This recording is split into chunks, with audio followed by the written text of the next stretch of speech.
আসসালামু আলাইকুম। ইউনিটি ডাক ফার্মে আপনাদেরকে স্বাগতম।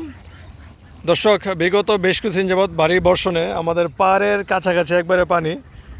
দেখেন প্রত্যেকটা পুকুরের পানি কিন্তু আসলে দূর থেকে দেখা যাচ্ছে। তো এই মতো অবস্থায় আমাদের হাঁসের কী অবস্থা? যদিও চতুর্পাশ নেট দিয়ে মোটামুটি ভালো করে দেওয়া হয়েছে, যথেষ্ট পরিমাণ উচ্চতায় দেওয়া হয়েছে। তো মাছকে যে মাচা দিছিলাম, মাচার অবস্থা ভয়াবহ। দেখেন যতটুকু ভাষা আছে সেখানেই হাঁসগুলো খেলতেছে বা বসে আছে, রেস্ট নিতেছে।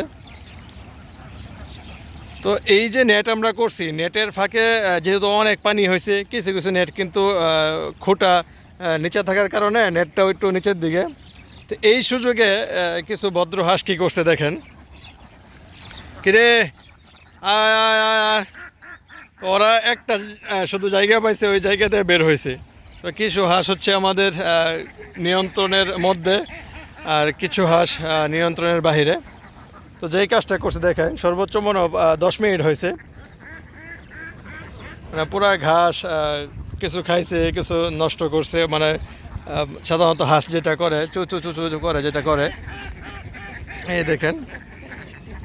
মানে এই জন্যই কিন্তু আমরা পারে হাঁস ছাড়ি না, হ্যাঁ। কারণ আমার কিন্তু প্রতি বছর দেখা যাচ্ছে হাঁসের কারণে অনেক পারে টাকা ইনভেস্ট করা লাগতে পারে। এই কই যাস? আয় আয় আয়। পুরো যে লাইন ধরছে, দেখেন অবস্থা খুব সুন্দর লাগতেছে। আর চন্দন বললো যে ভাই সকাল থেকে তো অনেক হাঁস বের হয়েছে। তো আমি আবার ইচ্ছা করে চিন্তা করলাম ঠিক আছে, কিছু যেহেতু বের হয়েছে, পানিও বেশি, অনেক শামুক টামুকও আসলে পুকুরের পাশে আছে। আর যেহেতু ওরা পাল দলবদ্ধ একটা প্রাণী, আর হাঁস কিন্তু আমার এরিয়া ছাড়া অন্য কোথাও যাবে না। তো যার কারণে চিন্তা করলাম যে ঠিক আছে, একটু যারা বের হয়েছে বের হোক, সমস্যা নাই। তবে এটা আবার কন্টিনিউ করা যাবে না, কারণ তখন আবার অভ্যাসের বিষয় হয়ে যাবে। কারণ কিছু বাইরে থাকবে, কিছু ভিতরে থাকবে। তখন কিন্তু মানে দেখা গেছে যেগুলো ভিতরে থাকবে ওরা বেরোর জন্য চেষ্টা করবে। আর যারা একবার বের হয়েছে ওরা কিন্তু দেখা যাবে যে প্রতিনিয়ত ফার্মে থাকতে চাবে না, চিন্তা করবে যে আমি পুরো এলাকায় আসলে বিচরণ করি। তো এই দেখেন বাহিরেরগুলা যেভাবে যা, এই যে এখানে এই দিক দিয়ে কিন্তু দেখেন উঠছে, এই দিক দিয়ে বের হয়েছে এবং এই দিক দিয়ে ঢোকার চেষ্টা করতেছে। ওদের কিন্তু সেন্স খুব ভালো, কারণ এই কর্নার দিয়ে কিন্তু বের হয়েছে। দেখেন অনেকক্ষণ হয়েছে, ওরা কিন্তু বুঝতে পারছে যে আমরা কোন দিক দিয়ে বের হয়েছি। তো ওরা কিন্তু এই জায়গাটাই বাইছে নিয়েছে, আমার ঢুকতে হলে এই দিয়ে ঢুকবে এবং পরবর্তীতে কিন্তু এই দিয়ে ঢুকবে, কারণ কালকে ওই অবস্থা হয়েছে, বের হয়েছে। তো সর্বোপরি বিষয় হচ্ছে হাঁস না হারাইলেই হয়েছে। আয় আয় আয় আয়, ওইখানেও কিছু আছে। তো মানে ঘাসগুলো দেখেন, মানে প্রচুর মানে খাইতেছে ঘাসগুলো, হঠাৎ করে তো বাইরে আসছে। তো যদিও চারপাশে এসে আমাদের পুকুর, এখানে কোনো সমস্যা হওয়ার কথা না।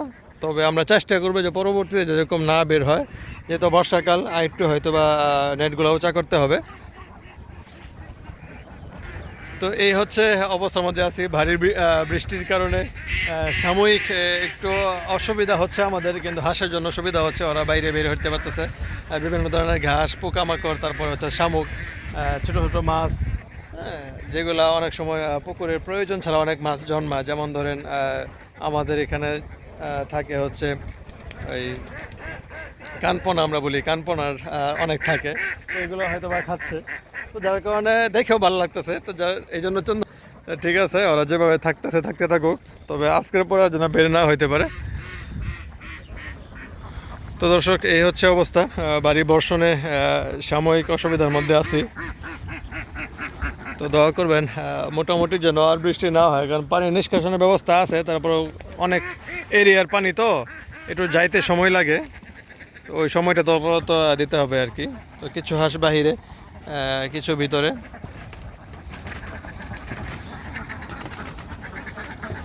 আবার কিছু ফার্মের ভিতরেও আছে।